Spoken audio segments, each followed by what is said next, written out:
Buenas tardes a todos y a todas. Bienvenidos al conversatorio Medellín de los 70, 80 y 90. El Museo Casa de la Memoria es la casa de todos ustedes, donde pueden encontrar las memorias del conflicto armado y sobre todo construir y transformar.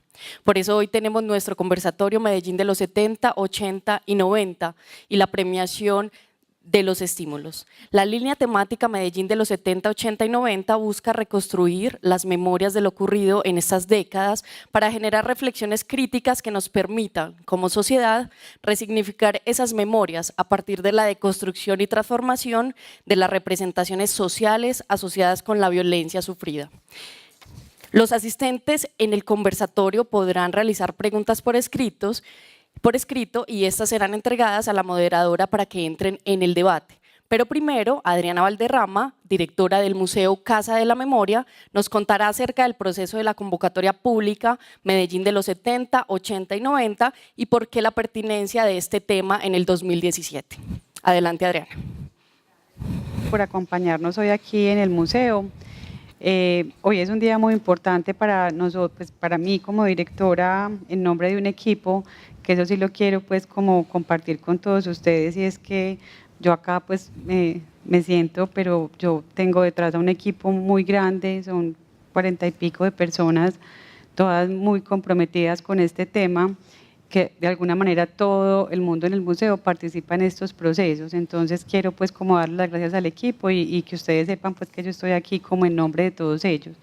Para nosotros es muy importante y ha sido muy importante este tema, es un tema que hemos venido pensando y analizando en el museo desde el año pasado que yo llegué pues a la dirección, y era cómo tramitar o poner en la agenda este tema de lo que fue la violencia en Medellín en los 70s, en los 80s, en los 90s, desamarrar un poco la discusión solamente alrededor de Pablo Escobar y cómo poder preguntar, hacer la pregunta más a la sociedad que seguir tratando de buscar la pregunta o hacer la pregunta pues a este personaje.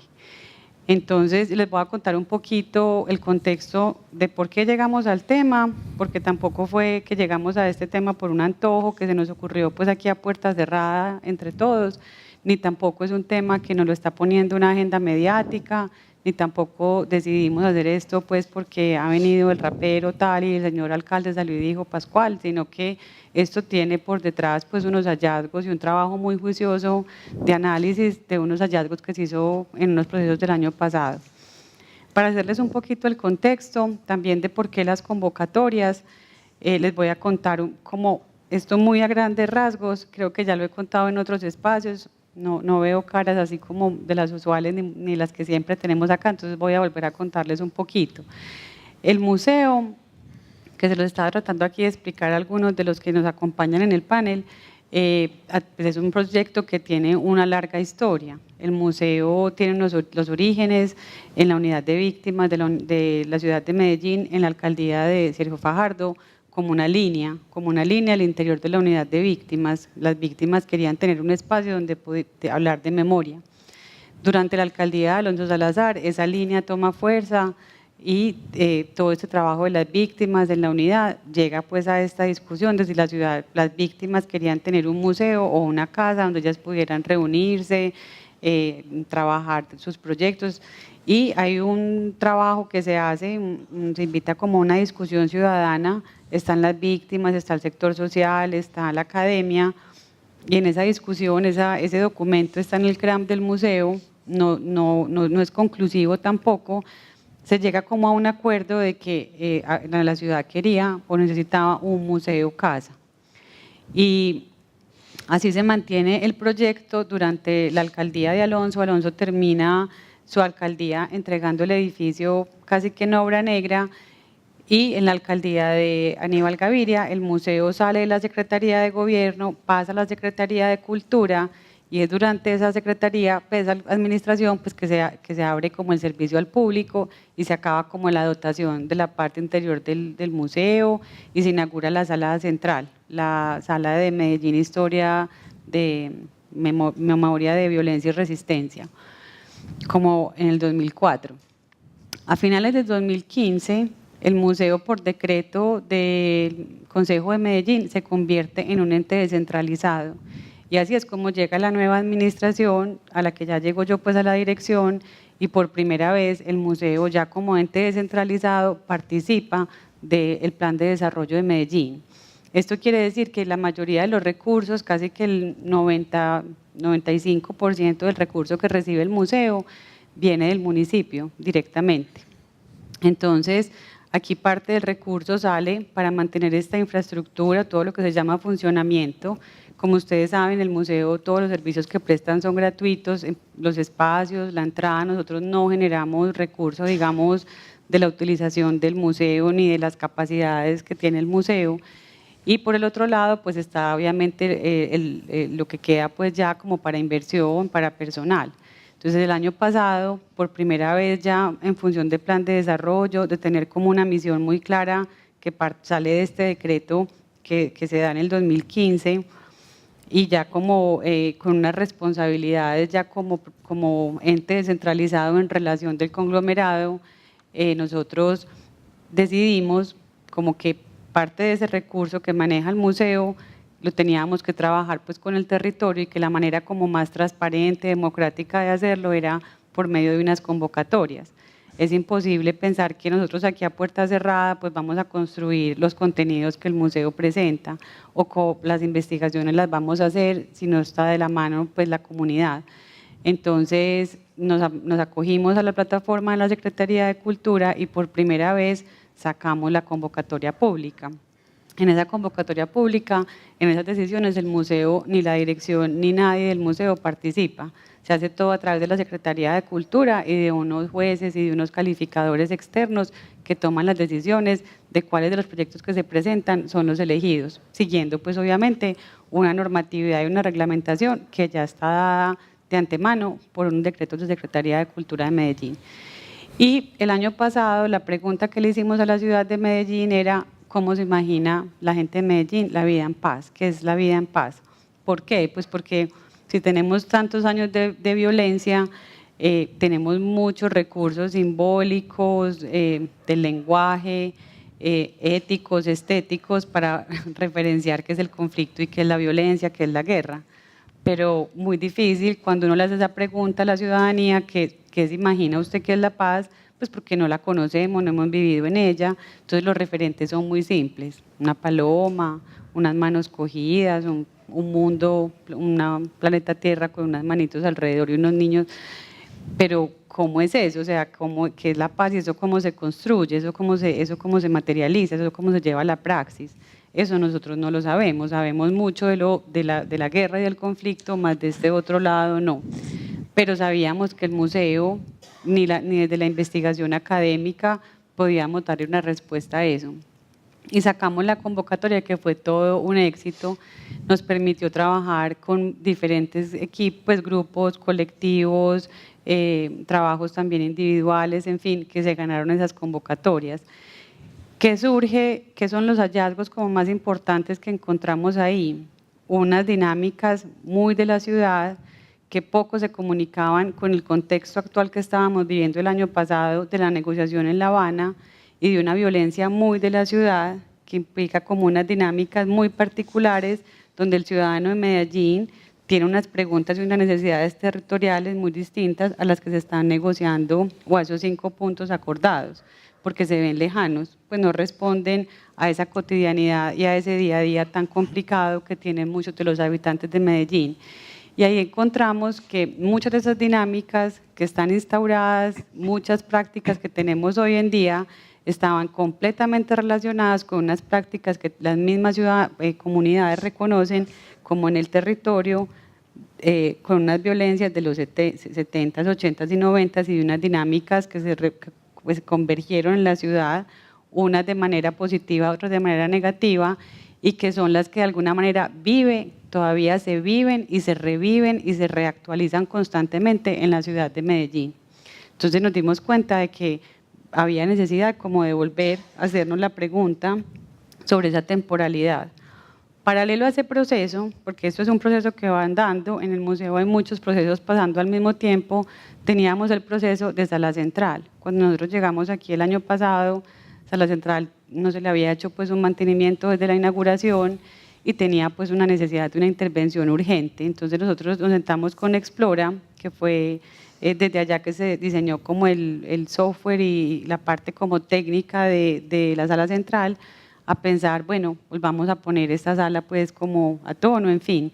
Y en ese proceso con Explora decidimos que queríamos hacer una revisión del contenido o de cómo era que se había construido ese guión que alimenta Sala Central. Y también otro trabajo paralelo desde el proceso de pedagogía y de mediación de lectura de públicos. Entonces eran como 3 procesos incluidos que iban marchando. Lo que nos encontramos con Sala Central es que si bien hay unos contenidos muy bien desarrollados y ciertas temáticas que tienen muy buena cantidad, digamos, de citas, fotografías, contexto histórico, trabajo desde el arte, desde la literatura, musical, hay otros que no tenían tan buen, pues como que estaban tan bien construidos. Coincidencialmente es este mismo tema, la violencia de la mafia o la violencia pues que se vivió en esta ciudad durante estos tiempos. Paralelo a eso, en el trabajo de lectura de público, nos dimos cuenta que en ese universo cronológico que funciona como un Google, una de las palabras que la gente que viene aquí al museo pues a hacer la visita más ponía era Pablo.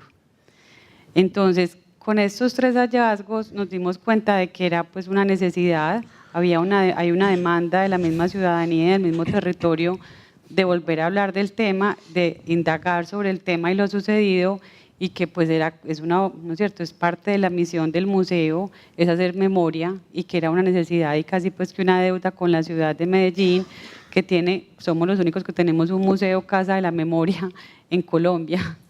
Entonces, pues cómo no desde el museo proponer y liderar esa discusión de la mano del territorio. Entonces decidimos que la gran apuesta de este año y a la que le queríamos hacer como la gran inversión que el museo puede hacer en términos de investigación, de producción y expositivos, iba a ser Medellín de los 70s, 80s y 90s, y por eso la temática de las convocatorias este año era esa. Decidimos dar 11 estímulos, 11 diferentes categorías. Yo no sé, Lili, si ustedes las quieren pasar las diferentes categorías que trabajamos pues este año. Y también están aquí algunos de los ganadores, porque queremos también pues como públicamente darles hoy su galardón y hacer público quiénes fueron y cuáles fueron los proyectos que se ganaron esa convocatoria. Ya casi todos ustedes saben, porque el proceso lo hemos venido pues desarrollando ya hace varios días aquí en el museo. Y la idea pues con este conversatorio y con estos invitados que tenemos hoy es un poco traer a personas que fueron protagonistas en esos momentos de la ciudad, personas que lideraron discusiones importantes desde diferentes orillas y desde diferentes espacios para volver a poner el tema aquí en el tapete e invitar a la ciudad un poco a volver a poner esta discusión que creo que nos hace mucha falta, y también pues siguiendo como un poco lo que ha venido pasando, creo que también es necesario, pues hay como todo un tema mediático y todo lo que se ha, digamos, construido alrededor de este imaginario de este señor Pablo Escobar, pero creo que va siendo hora también pues de hacerle una deconstrucción a ese gran imaginario que se armó, y poder desde nosotros como ciudad de Medellín pues tener una narrativa, una propuesta construida desde la ciudadanía para poder nosotros mismos contarnos primero a nosotros mismos para poderle contar a otros qué fue lo que nos pasó en Medellín. Y creo que también es importante revisar muchos ejercicios también muy importantes que hubo desde la sociedad civil en ese tiempo, que fueron los que permitieron de alguna manera mantenernos, y que es ahí en realidad donde hay eso que hay que todavía seguir como develando, buscando, indagando, qué fue eso que pasó en Medellín, porque Medellín es una ciudad tan particular, más allá de todos estos títulos nuevos y lo mismo, muy mediático, que vende mucho, la ciudad más innovadora, la ciudad más no sé cómo. Yo creo que es algo que pasó en ese momento, que no sé, no lo puedo nombrar yo todavía, pero que ahí está, y que es algo que nos permitió a nosotros como sociedad darle como un vuelco. El vuelco no lo hemos dado del todo, pero que algo que nos ayudó como a permanecer y como a seguir. Entonces, eso es la invitación de hoy. Y acá pues tenemos a estos invitados que gracias por acompañarnos, y es un poquito como a la invitación que tenemos. Muchísimas gracias, Adriana. A continuación, queremos realizar un reconocimiento a los ganadores de los estímulos 2017, Medellín de los 70, 80 y 90. Les pedimos por favor a estos ganadores que suban al escenario y yo los voy mencionando para que todos los conozcamos, por favor. Entonces, si vamos a pasar adelante, por favor, a los ganadores. Muchísimas gracias. Modalidad recorrido por lugares de memoria fueron Beatriz Marina Aguilar y Luisa Fernanda Santamaría Echeverry. Al final, que mencione todos los ganadores, vamos a darles un aplauso público, por favor. Nombre de la propuesta, Por la sombrita. Narrativas audiovisuales, el nombre de la ganadora Carolina Calle Vallejo y nombre de la propuesta Enhorabuena. Testimonios audiovisuales de César Augusto Jaramillo Zuluaga y el nombre de la propuesta Ayer fue la vida, Memorias de Resistencia Comunitaria. Vamos subiendo, por favor, ganadores, sin tanta timidez. Muchísimas gracias. Testimonios audiovisuales, la Cooperativa de Comerciantes de la Plaza Minorista Comerca y el nombre de la propuesta es Nuestra Plaza. Espectacular. La modalidad Estrategia Pedagógica de Construcción de Paz de la Corporación Cultural Taller T, del barrio al barrio se llama la propuesta. Por acá, por favor, sí, sigan tranquilos. Creación, producción y propuesta en escena, un proyecto curatorial de Jorge Andrés Quiroz Tamayo, Lina Verónica Valencia Salazar y José Julián Agudelo Mora. El nombre de la propuesta es Ilícito. Creación artística es de José Julián Agudelo Mora y su nombre de la propuesta es Piedras de Agua. De la modalidad creación artística, el nombre de la ganadora Silvana Giraldo Herrera y el nombre de la propuesta Álbum de la Calle, Historias a Vuelta de la Esquina. Modalidad observatorio en red sobre memorias del exilio, los ganadores Martín David Molina Castaño, Camilo Ríos Mejía y el nombre de la propuesta Exilio, Retorno y Memoria.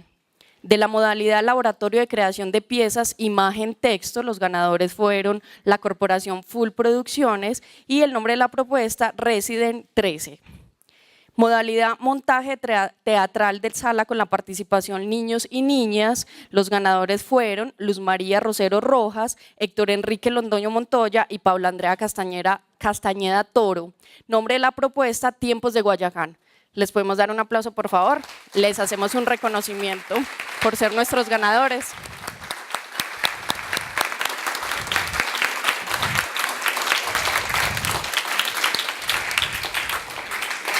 Muchísimas gracias. Al finalizar el conversatorio les estaremos entregando los diplomas y un reconocimiento del Museo Casa de la Memoria. Gracias a ustedes, por favor, otra vez. Gracias.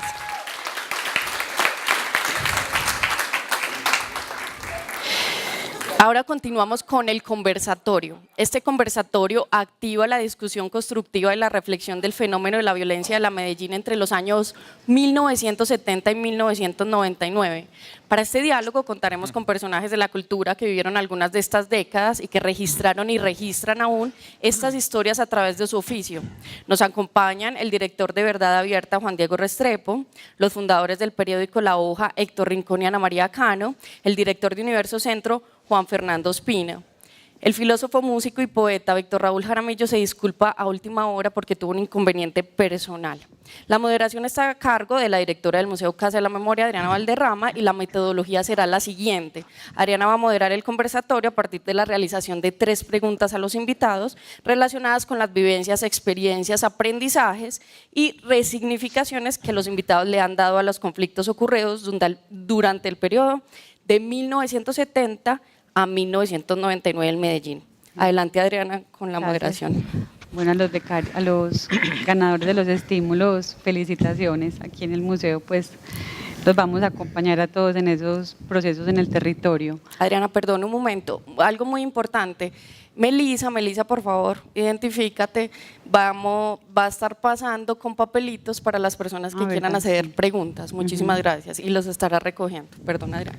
Bueno, entonces, básicamente la idea, pues, que ya les conté un poquito, es que tengamos un conversatorio sobre las diferentes funciones o desde donde cada uno participó, pues, de estos procesos. Yo quisiera empezar contigo, Ana María, si nos contaras un poco para ti, ¿no es cierto?, cómo fue o qué significó para ti dirigir ese espacio que tú tenías en medio de una época tan violenta y tan difícil, y qué aprendizajes o qué procesos digamos, sociales de la época que tú creas que fueron importantes, que permitieron, digamos, mantener o resistir, ya no están o están, pero que deberíamos volver como a retomar o a revisar ya hoy en día en el contexto desde 2017? Muchas gracias, Adriana, muchas gracias a ustedes por su presencia y a la Casa de la Memoria.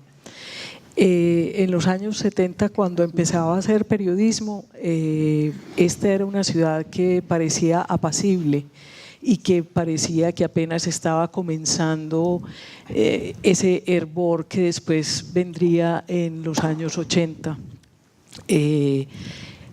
Dijéramos que fue para mí muy importante poderme retirar un poco del momento en el año 84, cuando precisamente empieza el momento cero del narcoterrorismo, y estar por fuera del país y mirar esta realidad y esta ciudad de alguna manera acorralada por las circunstancias. Fue allí cuando, en compañía de Héctor Rincón, que además ha sido mi compañero de todos los años, además de ser mi compañero profesional, discutimos de manera muy larga y muy profunda cuál era realmente la posibilidad de hacer un medio de comunicación que no tuviera, de alguna manera, que no estuviera en el frente de batalla, que no estuviera en la vanguardia del riesgo, que no estuviera de alguna manera, que era lo que veíamos desde allá, desde donde estábamos, haciéndole el juego a unas personas que lo que más querían era ser leyenda, ¿sí? Entonces, al regresar, teníamos muy claro que el gran desafío era hacer el periodismo más creativo del que fuéramos capaces. Era el periodismo de descubrir cuál era la ciudad que estaba de alguna manera debajo de todo eso que aparecía tanto, de las bombas que explotaban, de los personajes y demás. Entonces había que hacer un inventario de creadores, un inventario de académicos, un inventario de lugares, de historias, de lenguaje. De alguna manera era nombrar, diciendo desde la primera hoja que salió en julio del año 1992, dijimos claramente: aquí no están dadas las condiciones para informar sobre lo que está haciendo el terrorismo en esta ciudad. O sea que ustedes no encontrarán ni una sola mención a eso. De alguna manera esa era la apuesta. O sea que creo, Adriana, que el gran aprendizaje era qué había que hacer para hacer una resistencia creativa a un momento desafiante desde el punto de vista ciudadano y desde el punto de vista intelectual. Gracias. Muy interesante eso de la parte que siempre, que es lo mismo que, digamos, tenemos hoy en día, uno buscando siempre unas alternativas y unos espacios creativos, unos espacios, otras propuestas para poder trabajar estos temas y resignificar, como de alguna manera nombrando sin nombrar, como develando algo que está ahí, que muchas veces por medios más directos, la palabra o una fotografía o algo que es como más, ¿no es cierto?, como que deja algo más implícito, pero cómo poder trabajar eso con otras metodologías. Como hablarnos un poquito, entonces ya pasando a otras propuestas o espacios más creativos, tu experiencia, Juan. Mi experiencia con ¿Cómo empezaste tu trabajo, esa propuesta de tu fotografía en esos momentos? Lo que pasa es que yo empecé, a ver, es que es bien distinto porque como cuando contamos la historia de Universo Centro, que nos dan como un referente a veces de periodismo y nosotros no nos sentimos del todo periodistas y nos dicen cómo planearon ustedes el medio y nosotros dijimos, nosotros simplemente queríamos defender un bar. A mí, en esa época, si yo me voy para atrás, yo me acuerdo dos cosas. Una, que a un vecino en el edificio donde un vecinito que yo tenía, Yo estaba en el colegio, fue la primera vez que yo supe de una persona, pues yo vivía en un apartamento, era el apartamento del lado, él murió en la masacre de Oporto. Entonces esa fue la primera vez que sentí un shock y que me di cuenta que en esta ciudad mataban y pues, yo todavía estaba yendo al colegio. Por ahí en mi familia oía que empezaban a utilizar la palabra no mafioso directamente, sino que hablaban de los mágicos. Ah, sí. Hablaban de los mágicos. Luego me fui un tiempo a vivir por fuera y llegué y ya se estaba hablando de los carteles. Pero yo no lograba como entender muy bien. Yo tenía una obsesión, a mí me obsesionaba la ciudad, me obsesionaba la calle, me obsesionaba la música, me obsesionaba el rock. Entonces me encuentro por allá un barcito en Envigado que se llamaba New York, New York, y ese bar lo disfrutamos un mes porque dijeron no, que Pablo Escobar dijo que él no permite este tipo de sitios en Envigado. Pero yo todavía no alcanzaba a dimensionar quién era Pablo Escobar. Yo lo único que quería era como conocer la ciudad y de cierta forma todo lo que sucedió, que no fue mi trabajo no es que yo haya planeado un proceso de investigación fotográfica y que tuviera un proyecto de aproximarme a la imagen, sino que yo quería era meterme a la ciudad, yo quería pasar bueno en Medellín, mejor dicho, sin tener que ir a Baviera, a Kevin's, a Aquarius, donde iban mis primos y otros amigos. Yo quería pasar bueno, de pronto metido, obsesionado con una imagen de unas ciudades que eran muy distantes, obsesionado con las imágenes de Londres, de los punqueros, obsesionado con unas imágenes que venían más del cine. Yo quería encontrar un Medellín que me acercara a ese mundo y que yo pudiera crear mis imágenes fotográficas de una ciudad que yo sentía que no era esa imagen simplemente de una ciudad parroquial, rezandera, ni nada, porque yo veía que mis amigos y yo vivíamos de otra forma. Entonces pasan cosas que para mí fueron, bueno, entonces el miedo a que decían en Envigado, nos sacan de Envigado, que porque pues Pablo Escobar no quería que hubiera bares de rock en Envigado. Eso era lo que se decía en esa época. Entonces siempre con mis amigos rockeros, caminando de un sitio para otro, viendo dónde nos iban a recibir y que no nos sacaran, porque cuando no era Pablo Escobar era la policía o alguien, porque todavía había como una referencia. Yo creo que no diferenciaban para nada entre un sicario y simplemente un grupo de pelados que querían oír una música distinta. Luego pasa algo en la ciudad que es la construcción del metro. Y una cosa maravillosa que yo me acuerdo que empiezan a construir el metro y la ciudad se vuelve un escenario de película, una cosa completamente extraña, y paran el metro. Y mi sueño en ese momento era que el metro nunca lo volvieran a terminar de construir, porque yo veía eso era, para mí era un parque de diversiones, porque además me encontré que en la estación Prado había un celador que nos dejaba meter y caminar por la noche por encima. Y además estábamos como rompiendo con las reglas, mis amigos y yo, amigos que además eran los que estaban formando unas bandas en ese momento, mis amigos que fundaron Kraken, mis amigos que fundaron Estados Alterados, mis amigos que fundaron Bajo Tierra, y entonces nos encantaban esos lugares misteriosos. Y entonces en el metro, por ejemplo, empieza la ciudad, empieza el tema del helicóptero y empiezan a salir los panfletos, decir que nadie podía estar en la calle después de las 9 de la noche. Para nosotros era maravilloso que eso se dijera, porque era como salir y desafiar, y encontrábamos una ciudad abierta, completamente desocupada para nosotros. Entonces yo veía un escenario que parecía salido de las películas que me gustaban de ciencia ficción, de esos escenarios posapocalípticos, y entonces, pero al mismo tiempo muchos de esos escenarios eran los escenarios del terror. Entonces aprendí también a convivir con eso y aprendí a desafiar como ese miedo, enfrentándolo como con un proceso creativo. Y ya después uno, a partir de ese trabajo que decidí hacer simplemente porque quería pasar bueno, fue que me di cuenta que tenía en mis manos el poder de contar una historia, un momento que estábamos viviendo, unas circunstancias especiales que vivíamos, y fui creando una memoria y me fui quedando, me fui enamorando de la ciudad y todavía lo estoy.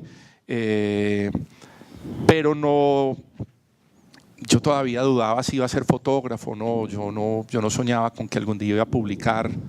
Algún día por allá me encontré con Ana María y con Héctor, y por allá hicimos las primeras publicaciones de esas fotos, de esas jornadas de explorar la ciudad. Ese fue un poco mi proceso. Gracias, Juan Diego. Como un poquito pues siguiendo como con esta línea, ustedes desde Verdad Abierta, desde el espacio tuyo, ¿cómo les interesa, si les interesa, o si en algún momento, ¿no es cierto?, han pensado en uno cómo hoy en día volver como a rescatar estas historias?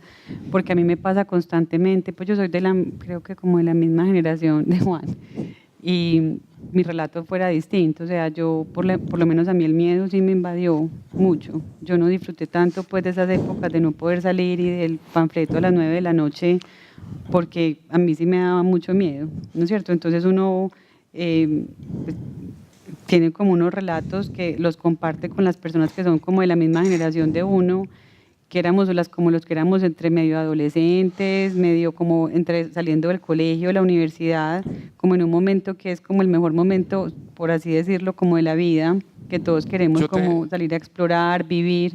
Yo te quiero agregar algo antes de que le dé la palabra a Juan. No quiere decir que no sintiéramos miedo, era una manera como de enfrentar ese miedo y decir, podemos aprovechar la ciudad.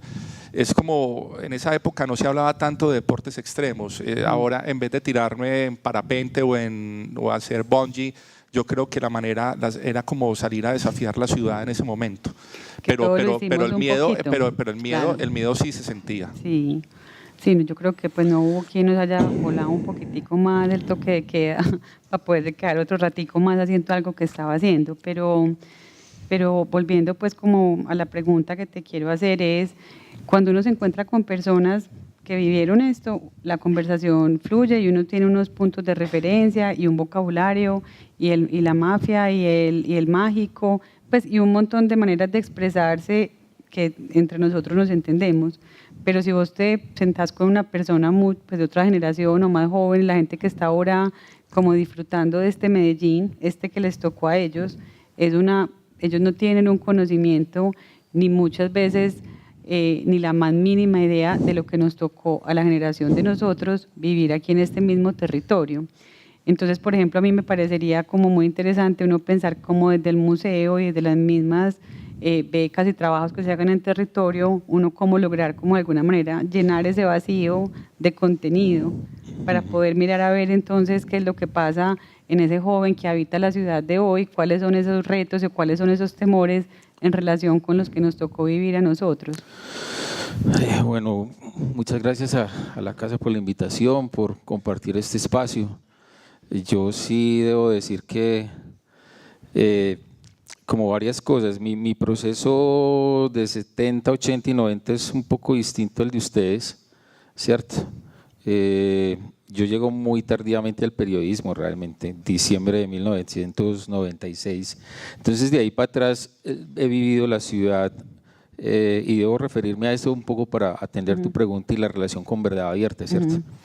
Viví la ciudad como un ciudadano normal, un muchacho de barrio, ¿cierto? Recuerdo que parte de esa infancia fue en Campo Amor, barrio Campo Amor allá en Guayabal, y debo decir que contrario a los amigos de Juan, que se volvieron famosos, pues todos los amigos míos están muertos, porque, y parte con la gente con la que estudié y acabé, digamos, el bachillerato, están muertos porque hicieron parte de todo ese mundo de conflicto del cartel de Medellín. Tanto la gente en Cristo Rey, Campo Amor se volvieron fortines del cartel de Medellín, como La Estrella, donde yo estudiaba en el Colegio Salvatorianos. Entonces digamos que ese es un mundo un poco trágico. Yo realmente si hoy me encuentro con uno o dos eran muchos porque todos decidieron involucrarse en esos negocios. Entonces digamos que ese escenario a mí me llevó a vivir la década de los 80, acabando el colegio, empezando la universidad, en la Comuna 13. Yo no vivía en la Comuna 13, vivía en Guayabal, pero por efectos de unos grupos juveniles a los que yo estaba integrado, hacíamos trabajo social en la Comuna 13. Entonces yo recuerdo, y esos sí son todavía mis amigos y con ellos comparto muchas cosas, eso sí es una vida un poco dedicada al trabajo social, dedicada a la alfabetización, dedicada incluso a construir ranchos en lo que hoy es Independencias 1, 2 y 3. Digamos que nosotros con un padre que fue muy famoso, que fue Carlos Alberto Calderón, que murió en África, yo trabajé con él muchos años, ese grupo de que éramos unos bachilleres, otros médicos en preparación, abogados, trabajamos con las comunidades todo el año. Ahí me formé y desde ahí comencé a ver una Medellín desde muy arriba, desde una Medellín desde muy empobrecida, pero una Medellín muy dinámica, de gente que tenía esperanzas, que le apostó a la vida en esos cerros y que no importaba los riesgos, ahí querían quedarse. Entonces ese es mi Medellín en parte de los años 80, un poco se vivía tranquilamente sin la incertidumbre que se tiene de los combos, las fronteras invisibles, porque eso en ese momento no existía. Entonces digamos que para mí los 80 fue un poco eso, medio tragedia en el vecindario, en el colegio, pero esperanzador en los cerros de Medellín, ¿cierto? Entonces para mí eso fue muy significativo y creo que lo que soy hoy se lo debo a mucha gente que conocí allá, incluso hay muchachitos que uno conoció chiquitos, descalzos, medio abandonados, que hoy son profesores en EAFIT. Entonces sí hubo un Medellín que para mí fue de esperanza, ¿cierto? Eso era a lo que uno le apostaba, a lo que ideológicamente decidimos apostarle unos amigos. Algunos, claro, era a finales de los 80, venía con fuerza las milicias de la guerrilla y algunos decidieron irse a las FARC, otros a los helenos. Entonces para mí ha sido como estar blindado un poco, y no sé por qué realmente, eso no lo puedo explicar, pero era estar blindado. Con los amigos de barrio, de colegio, no me involucré en ninguna cosa. Con estos que hicimos el trabajo social, tampoco me atrajo un poco la guerrilla, aunque compartía en esa época algunos ideales y algunas perspectivas de lo que era eso en ese momento. Pero luego ya entra la época de los 90 y ya, digamos, con otras dinámicas, y llego al periodismo al 96. 12 de diciembre del 96 entro por primera vez a la sala de redacción del periódico El Colombiano. Y eso era darle otra mirada a la ciudad, porque yo entro a cubrir periodismo judicial. Entonces ya era otra cosa distinta. A finales de los 90, todo el poder paramilitar estaba entrando a la ciudad, estaba posicionándose en el departamento. Entonces era como ver la llegada de más desplazados. Nunca por muchos años me desconecté de la Comuna 13, pero la veía crecer, la veía complicarse. Entonces uno dice, bueno, ¿aquí qué va a pasar? Y la parte de la Medellín que vivía allá, para mí Medellín se convirtió después de esos años y después de estudiar y después de hacer muchas cosas, se convirtió en un objeto de estudio, ¿cierto? Para mí era muy interesante ver qué era lo que mató a mis amigos, por ejemplo, a mis compañeros de colegio, porque la gente llegaba aquí en oleadas a las comunas, ¿cierto? A la nororiental, noroccidental.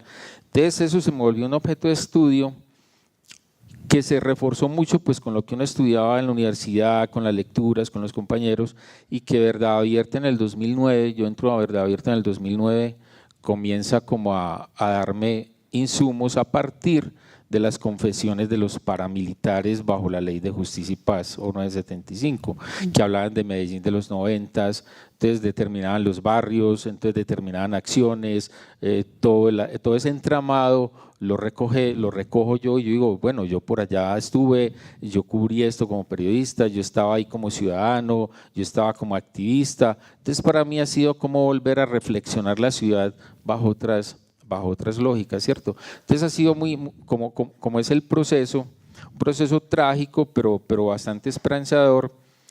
Y ahora le contaba a Ana María que nosotros en Verdad Abierta estamos embarcados en un proceso que consideramos necesario en esta ciudad. Nosotros, yo en particular, pienso que es muy poco lo que realmente conocemos de Medellín en ciertos entramados, ¿cierto? Nosotros tenemos la idea de que sí, claro, Pablo Escobar, sí, claro, Pablo Escobar. Yo me acuerdo que de chiquito mi papá era amigo de los Galeano y los Galeano iban a mi casa. Y la muerte de los Galeano es lo que desata la locura terrorista en parte de Pablo Escobar. Pero nosotros no veíamos eso ahí. Y yo creo que eso no ha cambiado mucho.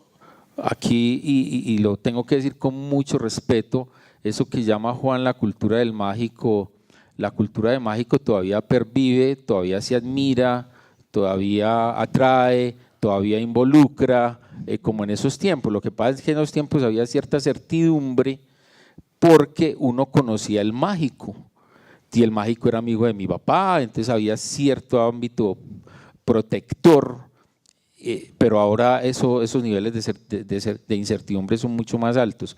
Entonces, en verdad, reducimos todo a una escobarización de la ciudad y yo creo que aquí ha habido fenómenos mucho más complejos, mucho más estructurales, mucho más incluso incidentes en las comunidades que el asunto de la escobarización y el cartel de Medellín. En Verdad Abierta nosotros estamos diseñando un proyecto que debe estar por ahí en julio de este año ya como viendo la luz pública, y es que estamos desempolvando los archivos de organismos de seguridad del Estado de la década del 60 y el 70. Y entonces, no vamos a hablar del 60 porque no está, pero en el 70, sí. En el 70 aquí, por ejemplo, es la reflexión sobre qué papel jugaron los organismos de seguridad del Estado con aquellos sectores que reivindicaban ya en esa época las luchas sociales, la lucha estudiantil, la lucha obrera, la lucha que daban los sacerdotes medio liberales de la época, y que todos y cada uno fueron perseguidos. Cuando a uno le dicen que es que el DAS hacía interceptaciones telefónicas, eso es un aprendizaje que traen de los 60, que no han podido borrar, y que en Medellín particularmente se expresó mucho porque perseguían todos estos sectores sociales. Nosotros tenemos archivos originales sacados de muchos centros de archivo donde está el informe de lo que llamamos el TIRA o el detective. Mire, yo seguía a fulanito de tal a la esquina de Junín con la playa, ahí se reunió con varias gentes, yo creo que este tipo es peligroso, se reunió con 3 comunistas, eso del comunismo es muy berraco, entonces esto hay que atacarlo, archívese y ojo, tenemos que seguir persiguiendo a este man. Esos archivos están aquí en la ciudad, todo eso está ahí por conocerse. El reto de Verdad Abierta este año, que ha sido un proyecto personal, que llevo 3 años como tratándolo, pero va a ver la luz, es un poco ahí. Medellín en esencia creció también con unos fenómenos que van más allá de la escobarización y que en esencia dicen lo siguiente: mucha gente que fue perseguida y está en los registros fue asesinada por los paramilitares en los 80. Y uno dice, mierda, ¿cómo así que en 1971 seguían un estudiante de sociología y ese estudiante de sociología se gradúa de sociólogo, estudia, produce y lo asesinan en el 89? Es la cuestión. Medellín ha tenido historias de enemigos que van, insisto, más allá de la escobarización. Yo creo que la discusión sobre Medellín tiene que superar ese ámbito y tener que ampliar la mirada para ver otros fenómenos de ciudad que nos hemos negado a ver, o porque no los conocemos o porque la imagen de Escobar nos seduce tanto que solo vemos ahí una figura de ciudad, pero esta ciudad tiene muchos más matices, mucho más terreno que explorar que solo eso que yo llamo la escobarización. Y creo que ese es el mensaje como para la gente más joven. Mire, está bien, está esa figura, incluso para los extranjeros, que es que vienen aquí a hacer la famosa ruta de Escobar. Yo creo que aquí hay que estudiar más la ciudad y hay ámbitos que están en los archivos disponibles, pero que necesitamos cierta disposición para mirar. Listo, gracias. No, Gracias por tu intervención, porque es pues muy de la mano como de la propuesta que nosotros tenemos. Nosotros tampoco nos interesaba en ningún momento seguir enfocados en Pablo, sino sacar la pregunta como una temporalidad, entendiendo pues que el Señor hace parte pues como de un momento histórico, pero que tampoco es el protagonista ni tampoco él encarna absolutamente todos los fenómenos de violencia que hemos vivido en la ciudad. A mí me llama mucho la atención sobre ese tema, pues de esa mitificación y como de la magnitud que toma esta figura, porque cuando uno se sienta a estudiar todos estos fenómenos de violencia de la ciudad, en fin, leyéndolos mucho a ustedes, entiende uno que don Berna, por ejemplo, fue mucho más poderoso y controló mucho más del territorio de unas maneras también muy particulares que Pablo, pero el Señor pues en el extranjero no tiene mayor eco y de pronto entre nosotros a veces tampoco, pero es como eso de cómo una figura de pronto pues como que se visibiliza más que las otras y como si él encarnara todo el fenómeno. Sí, aquí una acotación que yo creo que ustedes dos conocen, yo no sé si Juan, al padre Alberto Calderón. Sí, Y totalmente. yo creo que si hay alguien que hizo por la ciudad desde el ámbito popular y que estos espacios de memoria no lo reconocen, es a la Iglesia Popular, Y que está Carrasquilla. los Carrasquilla, que son hermanos, Horacio y Federico, que trabajaron todo el tiempo en la Gabriela en Bello. Federico se convirtió era un carpintero realmente, un cura carpintero. Carlos Alberto Calderón le dio alma y vida a toda la Comuna 13 con todo un espíritu de solidaridad profundo, y uno no encuentra trabajos de memoria sobre iglesia.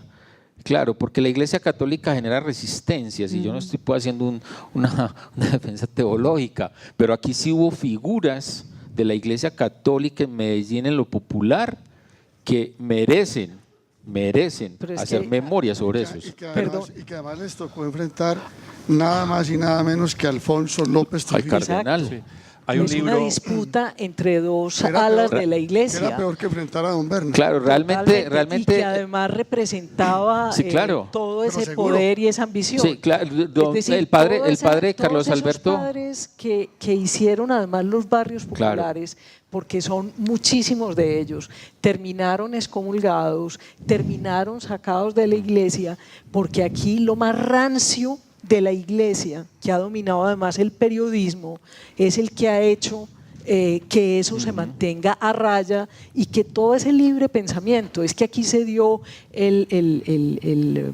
se dieron el concilio Vaticano tuvo aquí una réplica muy importante y hubo unos librepensadores que tuvieron en Medellín un gran significado en la iglesia y los fueron replegando porque ellos sabían que tenían un asiento en los barrios populares con una fortaleza enorme y a punta de López Trujillo, a punta de venderle a los sicarios las medallitas, a punta de devolver a esa iglesia camandulera, devolver a esa iglesia que ha dominado esta ciudad, sacó a toda esa gente de aquí.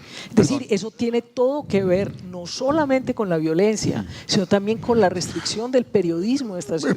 Pero hay una cosa que es muy Espera, importante que se me que están tengan en adelantando. cuenta. A mí no me han preguntado. Ya voy. Yo Se me quiero adelantaron. decir algo Un por momentico que aquí sigue la pregunta. Adriana, porque sí hay alguien que ha escrito sobre ese tema y que ha investigado mucho, y hay un libro que pueden encontrar que se llama Medellín Rojo.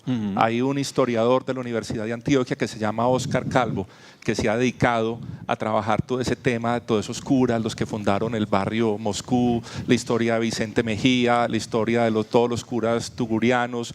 Y ese libro, para los que les interese ese tema de esa iglesia que tuvo que sufrir a Alfonso López Trujillo, es una investigación muy importante y se lo recomiendo. Lo último es que el peligro del cardenal fue tal que Carlos Alberto Calderón murió en África de malaria porque se tuvo que ir de Medellín. Así es. Claro, O sea, no era un ejercicio de la autoridad Una así, persecución. sino que era persecución, lo persiguió por todo el país hasta que lo desterró.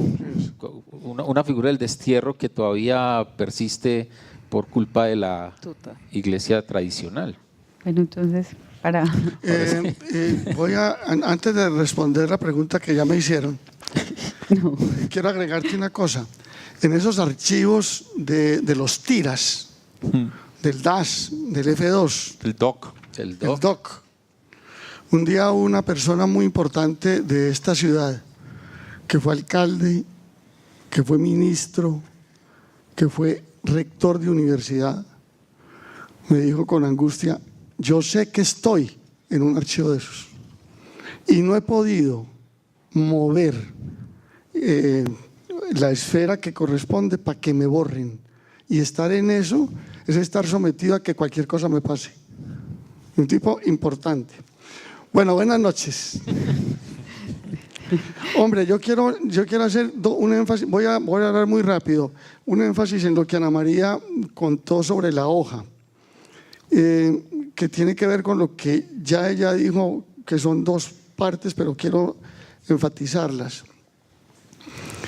Estamos hablando de una publicación que nace en medio de bombas, asesinatos de policía por la espalda, carros bombas, derribo de aviones, asesinatos de candidatos presidenciales, refriegas entre los bandos mafiosos en disputa, y todo esto registrado por un periodismo que no tenía otra manera de hacer periodismo que registrar esos acontecimientos. Es en esa circunstancia en donde nace la hoja con una idea central. El periodismo no solamente debe registrar la tragedia, sino también la normalidad y la belleza. Y nosotros, creyentes de que teníamos una responsabilidad distinta a registrar la tragedia, decidimos irnos por el camino de registrar la comunidad y la ciudadanía que resistía al paso de la guerra, llamémosla de esa manera.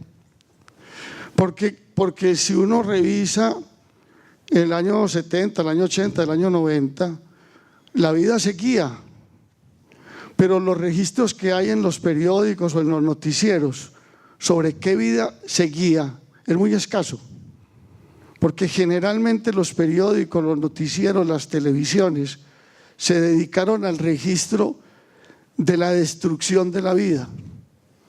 Me parece que forma parte de la memoria de esos años, desde luego, tomar qué fue lo que pasó distinto a las bombas y al asesinato que había, porque sucedía la vida y la hoja registraba la vida, registraba el advenimiento de un nuevo escritor, la exposición de arte,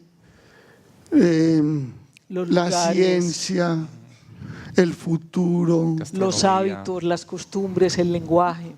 Porque la vida seguía sucediendo.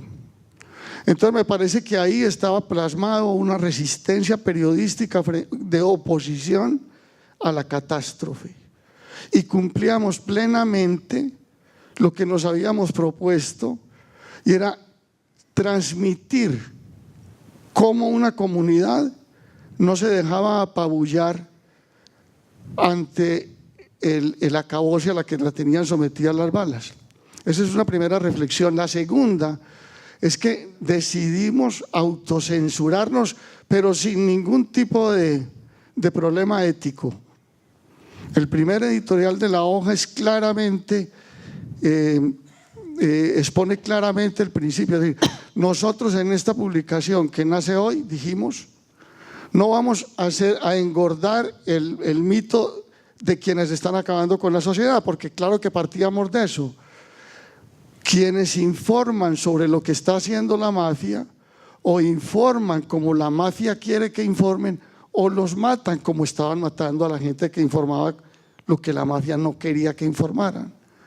Entonces, si uno no informaba lo que ellos querían que informara, cataplum. Así que mejor no informar. Nosotros no vamos a engordar la leyenda de estos señores y nos vamos a dedicar a registrar. Entonces ahí está, en esos 16 años donde hicimos ese periodismo, expuesta una comunidad que trabajó y que hizo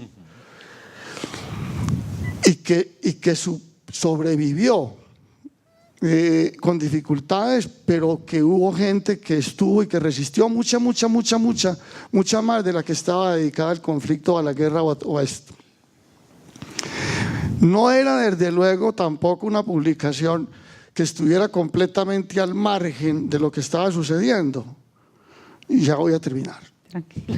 Finalmente por esto, porque teníamos posturas. La segunda carátula de la hoja de Medellín fue una foto de la Catedral Metropolitana, la de aquí, la esa del ladrillo, con un título que decía: esta es la catedral. No, la catedral es esta. Porque esa era la catedral no era la catedral no, sino esa es la catedral, o sea, que no se nos olvide, pues. Esa era, dijéramos, una manera de participar de alguna manera en lo que estaba sucediendo, recordando cosas. O publicamos otra vez una carátula con un sembrado de palma de cera, porque había gente, estábamos en un tema de corrupciones y de denuncias, y publicamos una palma de cera enorme con un título que solamente decía rectitud, y con un editorial en el cual hablábamos de lo que significaba la rectitud, sin mencionar a ninguno. Porque ese periodismo es válido. Ya termino. En el Brasil, en la dictadura más oprobiosa de los 60, la de Garrastazu Medici, fue donde más apogeo tuvo la nueva canción brasileña. Todos los Chico Buarques, por ejemplo, de la época, tuvieron en esa ocasión una manera de imponer su arte y de contar su arte, haciendo canciones en contra del gobierno y de la dictadura, de una manera tan sutil que la dictadura no los podía censurar porque no los entendía. Era así, y si ustedes cogen, por ejemplo, ejemplos de lo que fue la censura en los países de la Unión Soviética, la manera como ellos burlaban la censura, son verdaderamente maravillosos todo lo que hicieron para eso, pero ese es un tema del cual no voy a seguir hablando más. La hoja fue eso. O sea que en la memoria de la historia de los conflictos también sucede la vida. Y me supongo que si alguien coge, como deben haber cogido muchos, ¿qué pasó entre el 39 y el 45? Aparte de los hornos crematorios y de los 10 millones que mataron, la vida seguía. Y había vida, y había escritores, y había músicos, y había todo, como por ejemplo, finalmente lo registra Héctor Escola en el baile. La vida pasaba. Eso era.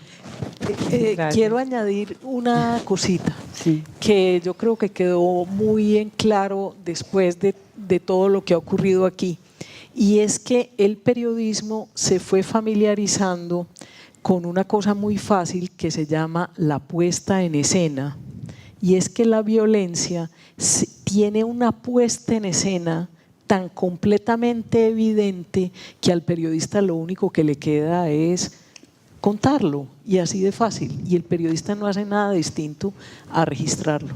Entonces creo que esa puesta en escena es la que familiarizó a los periodistas con esa cosa tan fácil de ir como perritos lamiendo el piso de la sangre que va dejando. Y pues, si no, pues que vean los noticieros para que vea que eso es. Volví a decir una sola cosa.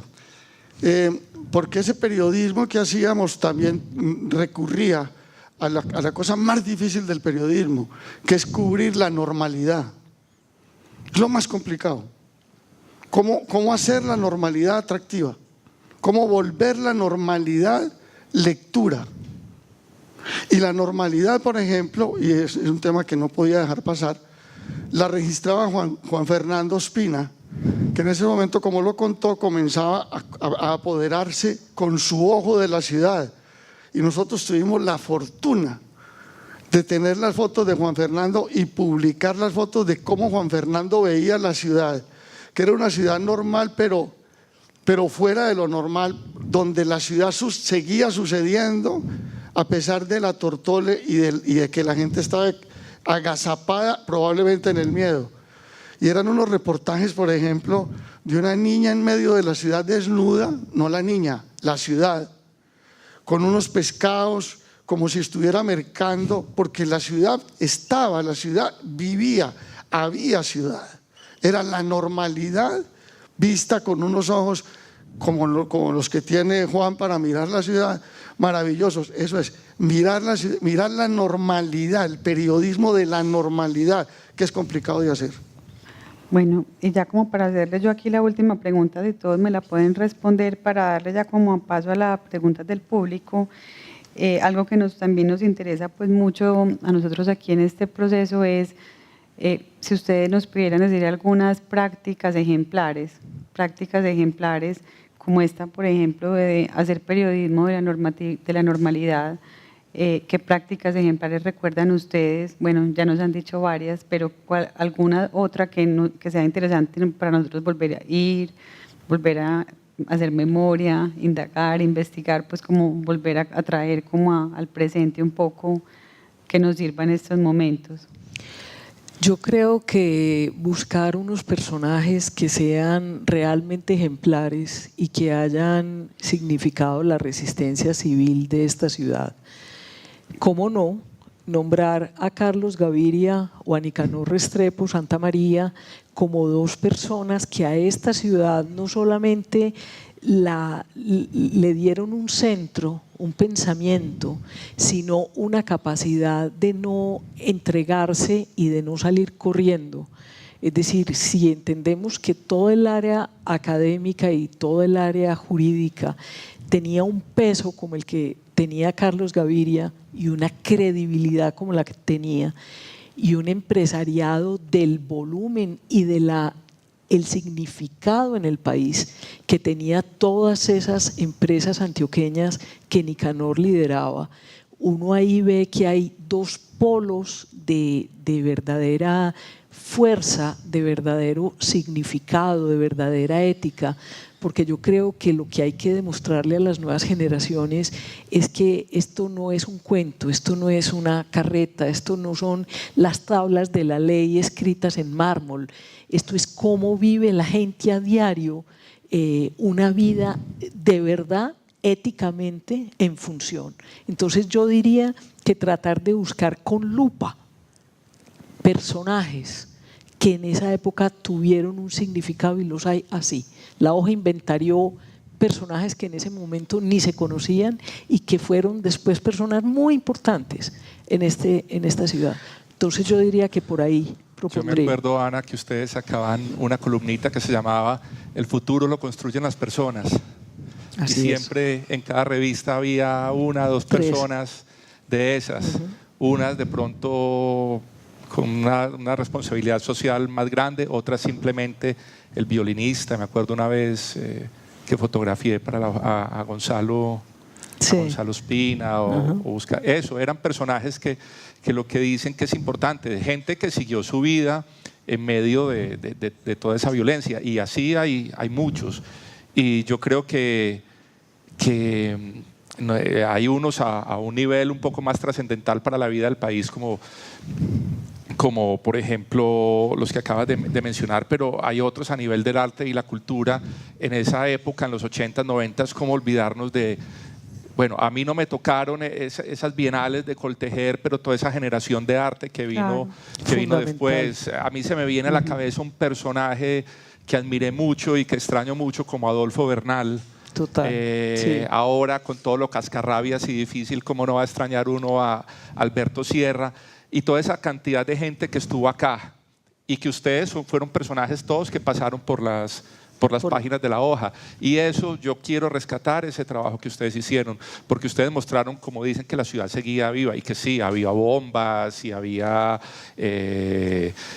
narcos y había violencia y mataban policías todos los días, pero la ciudad seguía viviendo y Adolfo seguía empapelando la ciudad con sus obras.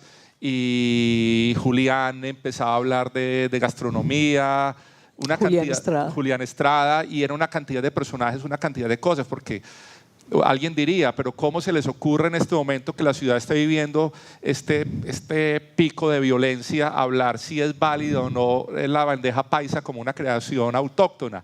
Pero esas discusiones se empezaron a dar en la hoja, me acuerdo de eso. Eso es un recuerdo que tengo muy bonito de esa época. O era eso, o era lo que hacía el periodismo, que era montarse en un lenguaje que lo sigue haciendo, en un lenguaje guerrerista, en donde hablan de granadas de fragmentación, como si eso le correspondiera al periodismo, o el calibre de los fusiles, o que es una M31, no sé cómo se llaman las cosas, de donde matan.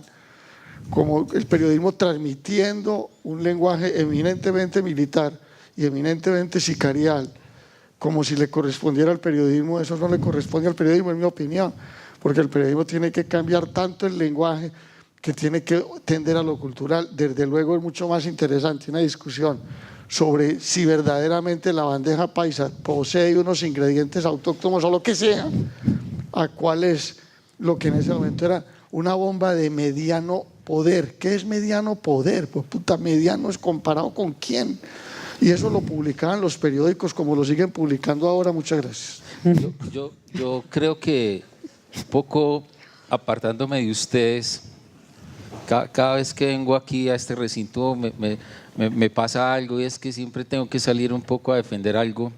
Y es que yo recuerdo, yo quise trabajar en la hoja. Eso había que decirlo. Eso había que decirlo. ¿Sí o no, Juan? Uno iba a la hoja y decía, yo quiero trabajar ahí. Sí, pero sí. también debo reconocer, mirado a la distancia, y se los digo con todo respeto, que la hoja parecía siempre un periódico muy elitista en su lenguaje y en su aterrizaje en lo popular. Como les digo, yo hice todo mi trabajo en los 80s por allá, en los 90s en otros lados. Y así, yo vengo a la literatura, yo soy licenciado en español y literatura, y yo dije, mi periodismo podría ser ese. Pero cuando tú pides algo, como lo pediste, y cuando escuchan a María decir que los periodistas íbamos como perritos, yo creo que no.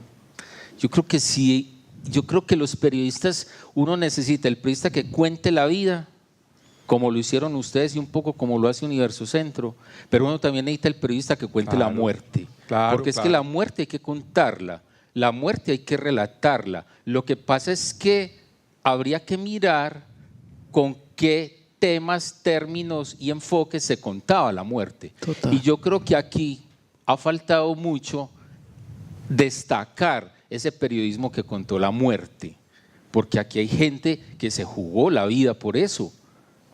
Ustedes lo tienen en El Espectador. Carlos Mario Correa contaba la muerte, un gran cronista, pero tuvo que encerrarse en un edificio a escribir para El Espectador porque aquí lo iban a matar. Y entonces, si ustedes quieren en la Casa de la Memoria hacer un cuento así, traiga a los periodistas que cubrieron la guerra, los periodistas que se tenían que sentar horas y días en la catedral no real, esperando porque ahora los ponía un editor. Ya, quédese ahí. Y me acuerdo, Ana Cristina me podrá ayudar, Juan Gonzalo Betancourt, Gonzalo Medina. Todos. Muchos. Entonces yo creo que aquí no se trata de generalizar, pero yo sí creo, yo vengo del alma, del espíritu, de la práctica del periodismo judicial, donde uno tenía que levantarse a escuchar la radio a las 5 de la mañana para tener que decir a las 5 de la tarde una historia que proponerle al editor, ¿cierto? Entonces yo creo que hay unos periodistas de aquí que pueden ser la memoria de la ciudad, pero eran los contadores de muertos. Somos los seres más intrascendentes, somos los carroñeros de la vida, ¿cierto? Pero es que esa es la ciudad también. Claro. O sea, la ciudad es Y la historia. Entonces yo sí creo que habría que hacer en algún momento, traer esa gente. Hay un periodista muy importante que para mí es, digamos, uno de mis maestros, que es Rodrigo Martínez. El año pasado estuvimos en la fiesta del libro aquí en Medellín. A él se le invitó. Rodrigo Martínez es un tipo que no escribe bien y no va a escribir en el tono de Universo Centro y no va a escribir en el tono de lo que era La Hoja. No lo va a hacer. Pero tiene agendas de los muertos que no reportaba la policía. Y él los escribía. Este hombre lo mataron a tal hora, tal día, en tal barrio. Y son sus agendas, son sus archivos. Fundamental. Esos también tienen que Pues estar claro. haciendo memoria, porque es que se trata de sujetos que narraron la ciudad desde otra perspectiva. Y yo creo que son tan válidos y no éramos, como tú le dijiste, y me da mucha pena. Nosotros intentábamos buscar maneras creativas de contar en medio de la tragedia. Y yo no sé cuántas masacres habré cubierto en la vida, ¿cierto? En un periodo por el colombiano, pero siempre la preocupación era, pucha, ¿yo cómo cuento esto? ¿Y yo cómo digo? Y estoy en medio de las balas, no en medio de las amenazas, pero en medio de las balas, desconectado, con hambre, son las 5 de la tarde, me demoré 8 horas para llegar aquí, mi editor me exige, y uno ponía lo mejor de sí. Entonces yo sí creo que uno tiene que hacer las cosas de manera más integral y decir, mire, la ciudad se narró así, pero también se narró así, porque es que había hechos de vida, pero había hechos de muerte. Sin duda. Y yo creo que una propuesta Juan que Diego. se le puede hacer a la Casa de la Memoria es, aquí hay mucha gente en ese sentido, que pueden dar cuenta, no son los mejores, se los digo, técnicamente no son los mejores narradores, pero sí tienen en sus apuntes la historia de Medellín. No, pero no creas que no hay, dentro de ellos hay unos grandes narradores. En primer lugar, que no quede pues la impresión Sí, de que yo por favor. desdeño el relato, tiene que haberlos. Es más, nosotros hicimos lo que hicimos, pero yo lo hice después de haber cubierto también muchas cosas de guerra. Por fortuna hay testimonios en un libro de los grandes reportajes colombianos que hizo la antología Daniel Samper. Hay un reportaje mío sobre la guerrilla en Anorí. Esa es mi documentación de que yo he estado metido también en ese barro. Pero te digo una cosa, y se la digo a todos ustedes también. Por ejemplo, el año pasado, y además cuando te saludé te dije, tu columna es de una valentía que me admira tu columna, porque es meterse en cosas que yo sé el tamaño de riesgo que se corre. Y admiro a todos los que hacen ese periodismo. El que aquí hemos narrado es el que nosotros hicimos en esa época, como ahora estamos dedicados a otro periodismo. Estamos dedicados al periodismo de difusión científica, que eso en Colombia no se sabe cómo se come, pero estamos dedicados a eso. Quiero decirte esto, el año pasado fui jurado del Premio Nacional de Periodismo Simón Bolívar, y uno de los reportajes que ganó fue hecho por un muchacho de Medellín que relató lo de la escombrera y lo publicó en la revista Vice. ¡Qué reportaje! Quiero decir por eso que sí hay relatores de la tragedia que escriben, que uno dice, ¡qué periodismo! Porque es un periodismo lleno, está exento de por dónde le entró y por dónde le salió el disparo, y está lleno de contextos que tenía que ver ese con la arqueología, con la antropología, con la física. El muchacho midió el tamaño del hueco, cuánto escombro le cupo a la escombrera. Hizo un trabajo maravilloso y mereció el Premio Nacional de Periodismo en crónica. El mejor.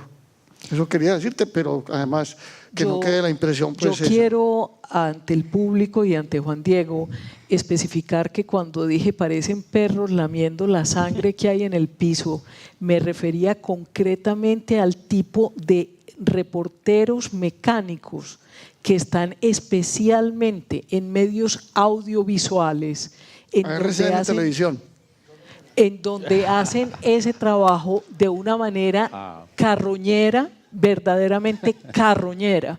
Entonces, que quede muy claro que tengo el mayor respeto por quienes no solamente cubrieron la muerte, sino por quienes son capaces de tener agenda propia de cuáles son los muertos no nombrados. Dígame cuánto vale ese personaje desde el punto de vista de la Casa de la Memoria. Es decir, tendría que tener placa, en el sentido de decir, mire, él ha inventariado lo que los otros ocultaban. Además, esta ciudad que hizo sucesos sensacionales.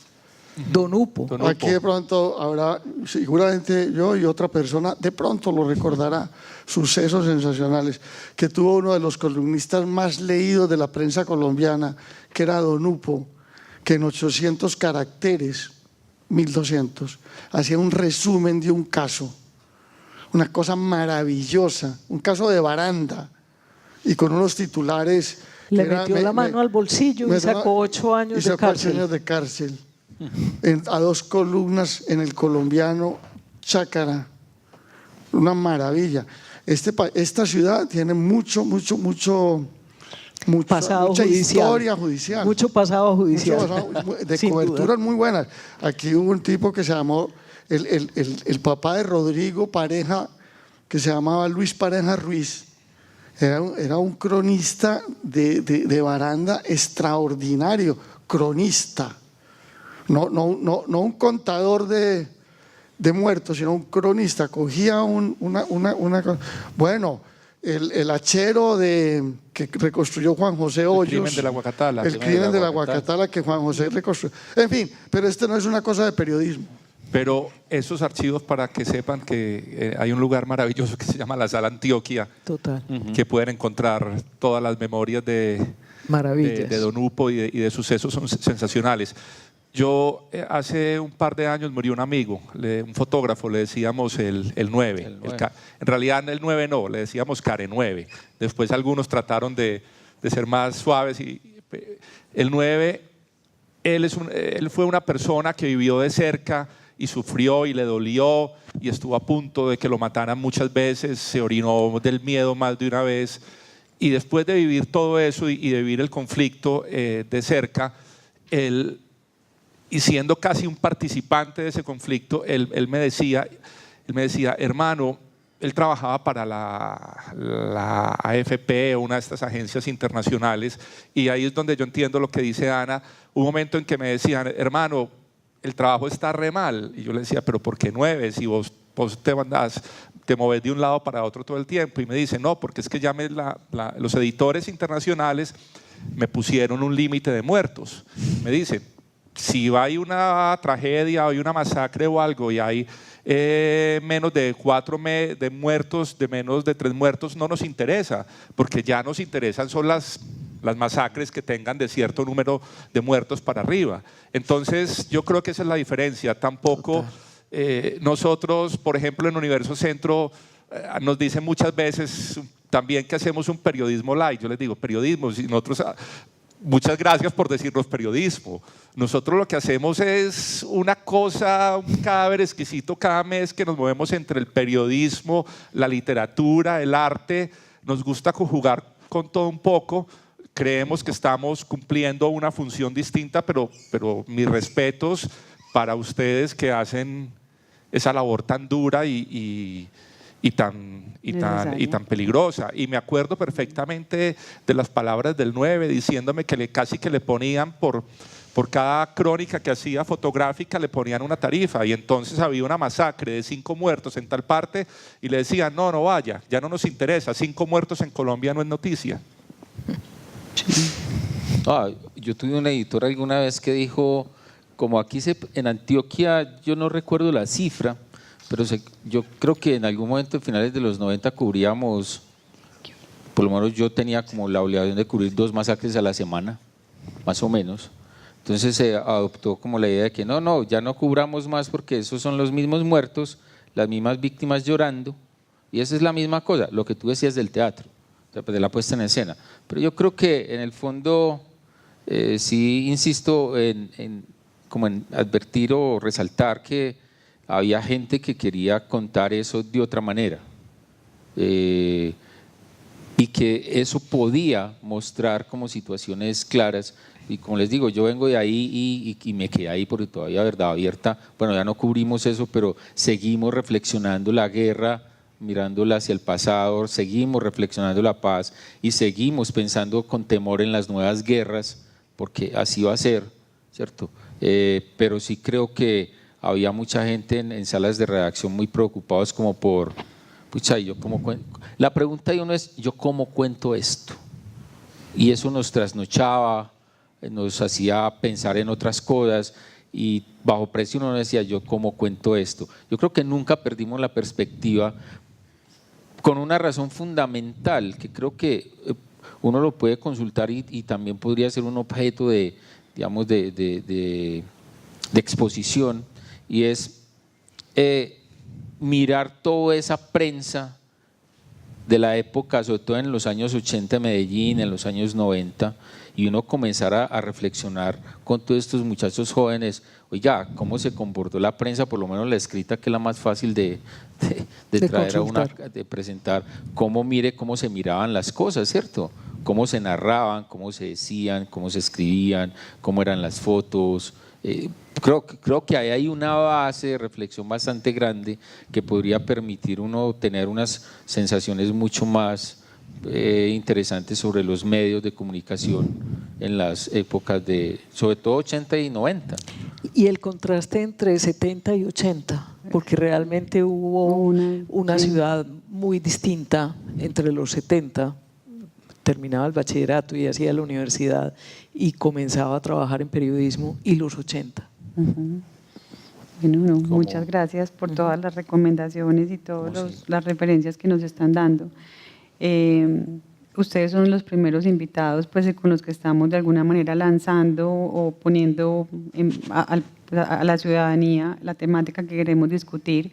La idea es tener muchos espacios de estos, otros espacios más tipo laboratorio. Ya habíamos identificado el tema de los periodistas, los que cuentan la muerte, los que cuentan la vida, y la necesidad pues, de tenerlos que nos acompañen en este proceso. Y la idea es poder seguir teniendo este tipo de espacios también con otros actores de la época, gente que trabajara en otros espacios, para poder de alguna manera recoger la mayor información que tengamos, para poder tener la exposición al final de año Medellín 70s, 80s y 90s, que ya quedaría en el museo y que también pudiera pues, itinerar por la ciudad más adelante. Ya pues el tiempo pasa muy rápido, pero sí hay varias preguntas. Voy a resaltar pues como algunas que creo que me parecen importantes. No sé si ustedes voluntariamente deciden quién las responde, pero esta me parece que viene como al tema. ¿Cómo afectó la violencia las formas de manifestación artística, música, arte, teatro, etcétera, que se produjo en la ciudad durante estos años? Y hay otra pregunta que creo que se puede de alguna manera amarrar, y es cómo esta época o pues sí, ha afectado las relaciones de género en Medellín. Yo empiezo un poco por el tema del arte. En la música, pues se evidenció mucho, sobre todo en las músicas relacionadas más con las tendencias del rock. Pues me acuerdo de unos amigos que montaron una banda que se llamaba Masacre, precisamente, y siempre Alex, el cantante, que cantaba, no, me da pena, me da vergüenza, no soy capaz, pero en su voz gutural siempre empezaba los conciertos haciendo el recuento de las masacres del mes, porque era una cosa tan frecuente que decía, este mes hubo tantas masacres y no sé qué, y empezaba, y este tema se llama Violentas Masacres. Era una cosa un poco como obvia, pero él en su música ellos ya manifestaban esto. Las colecciones de Ciudad Podrida, de hardcore y de punk son maravillosas. Y pues sí, en el cine, pues por supuesto está Víctor Gaviria, que afortunadamente lo sigue haciendo y que no sé por qué siguen insistiendo. Es lo mismo, es como lo que estamos hablando acá. Unos decidimos contar unas cosas, otros otras cosas, ambos somos necesarios. Me parece que Víctor Gaviria es un personaje que necesitamos que siga contando historias como La mujer del animal, ahora una historia con la que tantos están ofendidos. Aunque les cuento que me decía Víctor que la próxima película que está planeando se va a llamar Sosiego. No sé cómo. ¡Qué amenaza! Oíme, fíjate que la mujer del animal, tan criticada cuando se estrenó hace pues, 1 mes y medio o 2, por fuerte, ha sido superada por la realidad. Total. Los últimos acontecimientos Sí, lo que ha pasado hemos sabido, es decir, son mucho más dramáticos, brutales que la mujer del animal, y nadie pensaba que eso llegara tanto, parecía una sobredimensión. No, la realidad le ganó. Estoy de acuerdo y me parece buenísimo el Sosiego, maravilloso. Bueno, el arte yo creo que en los años 70 y 80 no tenía tanta influencia, no me refiero a la música, sino más las artes visuales. Realmente fue del 90 al 2000 que ya entra y que hay pues está Livia Posada y que están la serie de personas que de verdad en esta ciudad tienen una voz de cómo es la violencia. En cambio en el teatro sí desde los años 70 estaba claramente y concretamente presente la violencia. Quiero decir que la violencia de género es un asunto cuya sevicia, cuya pavor, apenas empezamos a descubrir el tamaño que esto tiene, y por supuesto estuvo en silencio durante todos esos años, porque se ha vuelto una moda decir que no estaba en la agenda de los medios. Pues resulta que se ha puesto, para fortuna o desgracia, en la primera plana de los medios el hecho como las mujeres somos abusadas, víctimas y demás. Entonces yo creo que eso en esos años particularmente, puedo estar teniendo una omisión y una generalización terrible, Juan Diego, me voy a cuidar mucho más de aquí para adelante.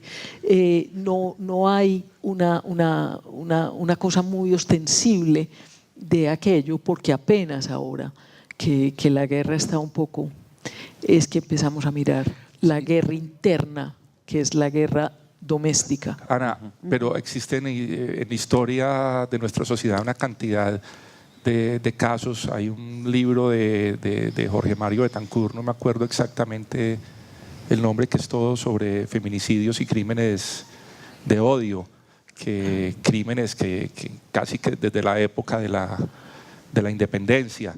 Y ahora pues lo que pasa es que yo leía hoy una noticia en El Colombiano o algo, en que una chica tuvo que echar mano a su celular para grabar cuando el papá la violaba para que le pararan bolas. Entonces de pronto ya las cosas las escuchamos, pues las tenemos, las conocemos mucho más rápido y con una inmediatez que nos abruma. Es que lo que dice Héctor, lo que está sucediendo ahora en estos últimos días pasa de lejos con la historia de la mujer del animal.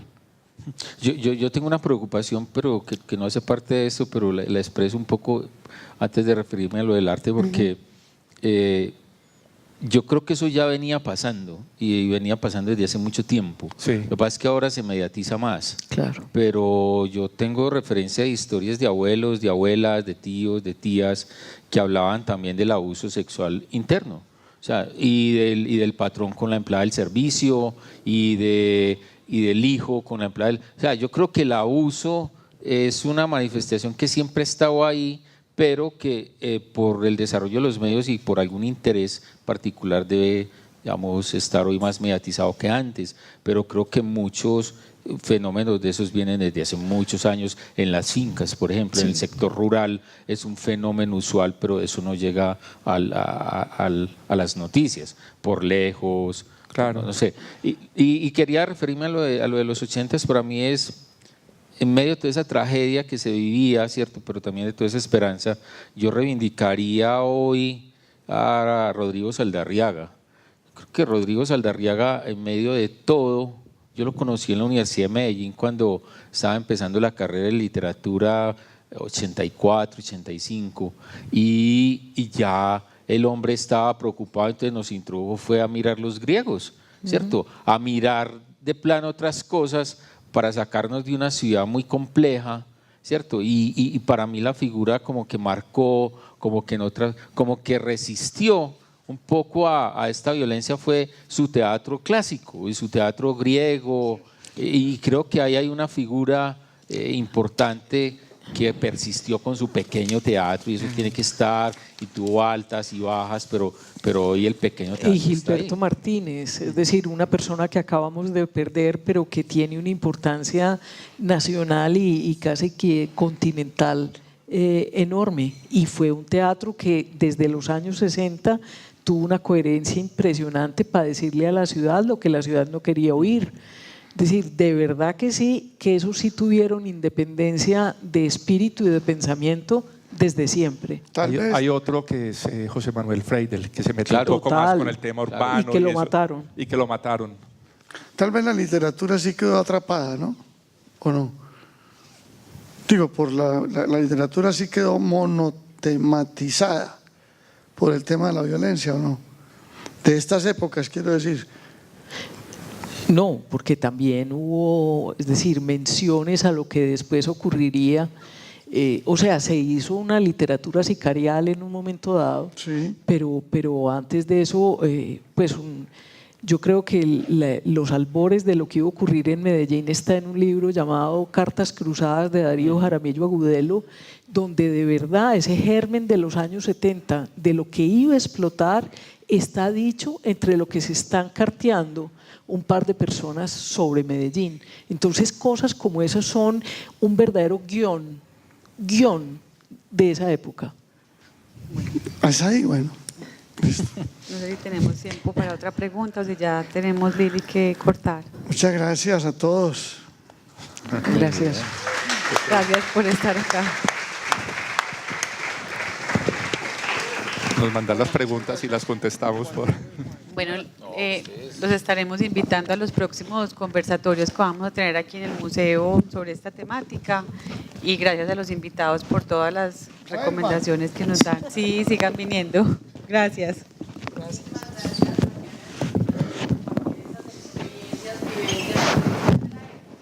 Y ahora entregaremos, Adriana, los diplomas, y te invitamos acá al centro, por favor, para reconocer a nuestros ganadores de la convocatoria Medellín de los 70, 80 y 90. Los mencionaré rápidamente y uno a uno vamos subiendo a recoger el diploma respectivo y su reconocimiento. Entonces, Adriana, por favor, y les pedimos que no se retiren para hacer la premiación correspondiente, y ya vamos a finalizar. Muchísimas gracias.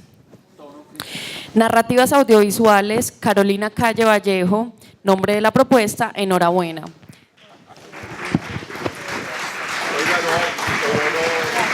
Si quieren, leemos todos y el aplauso lo hacemos al final. Muchísimas gracias. Testimonios audiovisuales, César Augusto Jaramillo Zuluaga. Ayer fue la vida, Memorias de Resistencia Comunitaria. Testimonios audiovisuales de la Cooperativa de Comerciantes de la Plaza Minorista, Comerca, del nombre de la propuesta, Nuestra Plaza. Estrategia Pedagógica de Construcción de Paz, el nombre de los ganadores, Corporación Cultural Taller Arte, nombre de la propuesta, del barro al barrio. Creación, producción y puesta en escena de un proyecto curatorial de Jorge Andrés Quirós Tamayo, Lina Verónica Valencia Salazar, el nombre de la propuesta, Ilícito. Creación artística de José Luis Agudelo Mora, nombre de la propuesta, Piedras de Agua. Observatorio en red sobre Memorias del Exilio de Martín David Molina Castaño y Camilo Ríos Mejía, con el exilio, retorno y memoria. Laboratorio de creación de piezas, imagen, texto de la Corporación Full Producciones, el nombre de la propuesta, Residen 13. Y montaje teatral de sala con la participación de niños y niñas de Luz María Rosero Rojas, Héctor Enrique Londoño Montoya y Paula Andrea Castaño Toro, con el nombre de la propuesta Tiempos de Coayacán. Ahora sí, un aplauso muy fuerte para todos estos ganadores. Muchísimas gracias. El museo los invita a compartir unos snacks en el hall a la salida del auditorio, por favor. Muchísimas gracias por su asistencia. Feliz noche. Un abrazo.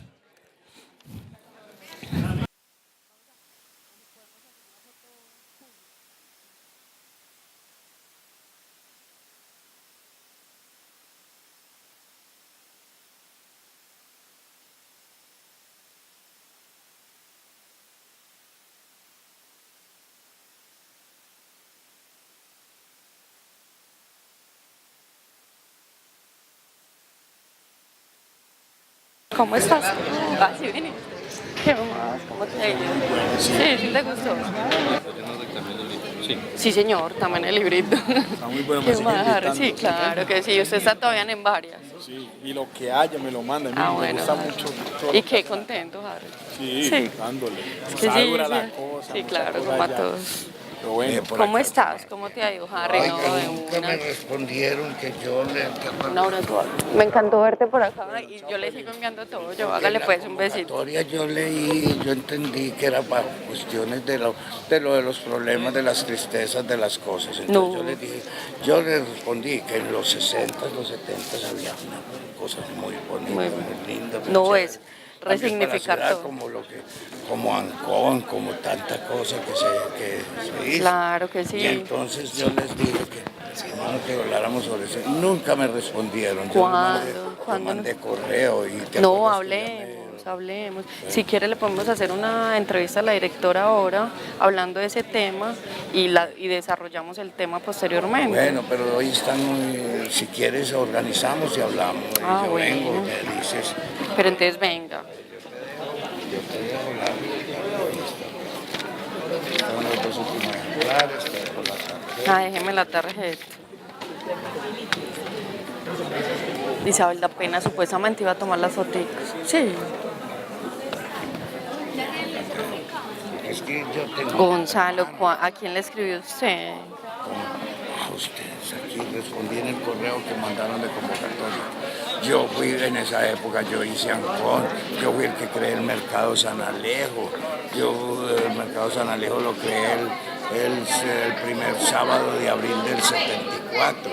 Ancón lo hice en el 71. Hicimos tantas cosas, hubo tantas cosas tan bonitas que recordar, pero es que uno no quieren sino recordar, vea, por ejemplo, no quieren sino recordar, están como, ya en todas las entidades están como RCN y Caracol, que no quieren sino mostrar las historias de Pablo Escobar, de Popeye, de todo eso. No. La idea es recordar y resignificar todas las Yo historias. estoy aquí en Medellín, yo estoy viviendo aquí abajito porque estoy desplazado, porque por amenazas yo vivo en una finca en el Retiro. No, hacemos algo, claro. Precisamente en las casas.